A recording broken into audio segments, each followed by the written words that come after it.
शिवाजी महाराजांना विष देऊन मारलं गेलं, हे खरं आहे का अफवा आहे? सत्यता जाणून घेण्यासाठी हा व्हिडिओ पूर्ण बघा. शिवदिग्विजय बक्करमध्ये एक धक्कादायक दावा केला जातो.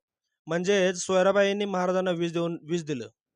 पण थांबा, गोष्ट इथे खरी सुरू होती. कारण ही बकर लिहिली गेली महाराजांच्या मृत्यूनंतर जवळपास 150 ते 200 वर्षांनी. म्हणजे प्रत्यक्ष घटना पाहिलेल्या लोकांनी नाही, तर नंतरच्या लोकांनी. इतकंच नाही, या बकरीत अनेक चुका आहेत. जसं की सईबाईंना राज्याभिषेक दाखवणं, ज्या की त्या आधीच वारल्या होत्या. इतिहास अभ्यासाना एक महत्त्वाची गोष्ट लक्षात ठेवायला पाहिजे. प्रत्येक बकर ही सत्य सांगते असं नसतं.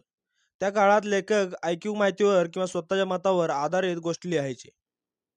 म्हणूनच एका घटनेबद्दल वेगवेगळ्या बकरीमध्ये वेगवेगळे, कधी-कधी विरोधाभासी उल्लेख आढळतात. खरा इतिहास समजून घ्यायचा असेल तर समकालीन पुरावे आणि स्रोत एकत्र पाहावे लागतात. आणि जेव्हा हे सगळे नीट तपासतो, तेव्हा लक्षात येतं की अनेक धक्कादायक कथा फक्त अफवा होत्या. आणखी एक बकरकार मल्हार रामराव चिटणीस सुद्धा असाच आरोप करतो. पण त्याच्या दुसऱ्या पुस्तकात तो वेगळीच गोष्ट सांगतो. म्हणजेच एका व्यक्तीच्या दोन वेगळ्या कथा.